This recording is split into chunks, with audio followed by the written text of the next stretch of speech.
This is part 2 on forklift build. So if you haven't seen part 1, I would recommend going to watch that now. Of course, I'll have that linked in the description of this video. But since last video, I got the wiring for the most part done. Got a fairly basic setup. Fuse holder here. Goes down to the starter, the charging system on the engine. This is for a rear light, so I just wrapped that around now. And then of course this is going to get a big concrete weight back here.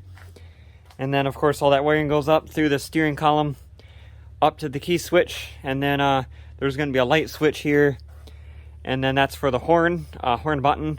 This is going to go to a volt gauge, and then of course the horn still has to be wired up. The other two wires for that are back here.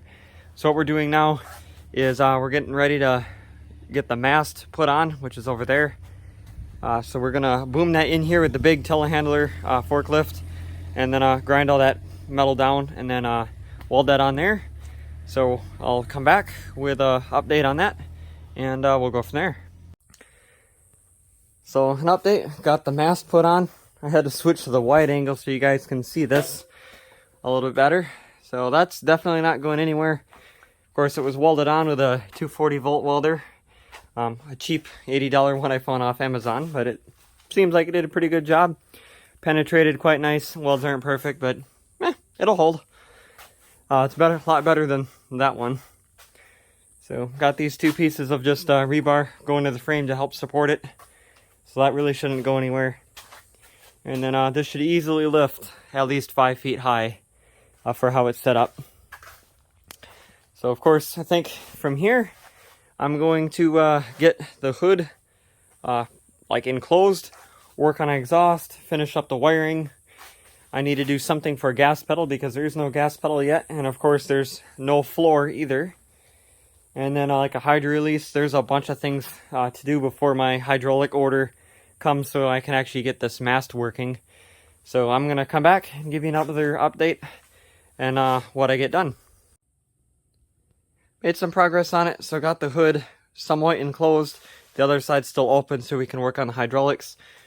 Got the dash stuff kind of put together, so we got that hour and tachometer meter combo mounted. Volt gauge, which does work, has a little backlight, so that's cool.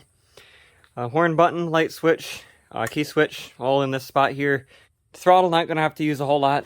It's was going to do a foot throttle down there, but there's not really any room for it. And this thing just has so much power that really just idle is fine. And then of course the forward and reverse is next to that. There's just enough room for that lever yet. Got a exhaust stack on there because the weight, forklift weight's going to come back to here, so I went with a stack. There's a list of the stuff that's left other than the hydraulics.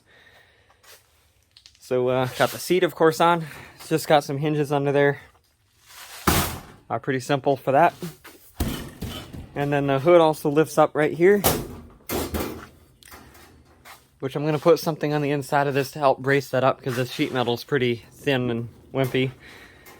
And then of course there's going to be another kind of door on the side here so you can get to the wiring, the battery, just the side of the engine in this area. And then I do still got to do probably another alternator here because the charging system on these engines kind of suck. And then the hydraulic pump. And then got to do a parking brake lever, otherwise that's as far as I can go until my hydraulic order comes. So I'm going to get some of that stuff done, come back and give you another update. Made a little bit of progress, so I thought I'd give you an update. So I got the floor done. There's basically just some pieces of metal going like this to there, and something going all the way across in the front. Fairly simple. And then that sheet metal is just screwed on top. Parking brake is a little complicated, you got to kind of push down. And then this lever comes back like that. It's a little weird. It just presses on the pedal. So it goes like that. And then goes around, holds the pedal in place. It's a little annoying, but it is better than nothing. And then that pedal just won't be used. It's just parking brake on one tire.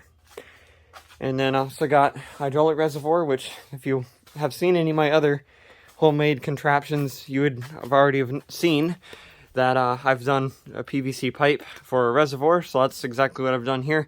I labeled it this time, so sometime in the future, can always know how big it is, so 1.5 gallon.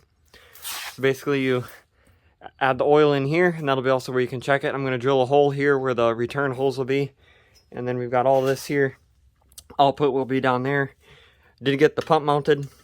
So this has got some slots here, which is, you can see a little bit of it there. It's like 1.5 inches or so of slot, so you can slide it side to side. And unfortunately, that is going to be belt driven. So that's going to just come from the tank, go to the valve. Fairly simple there. And then got these lights, which I'm going to just mount one on the front, like right here, just to have a headlight. And then the other one will go on the weight, probably in this area here. So then that way there's a light to go behind you.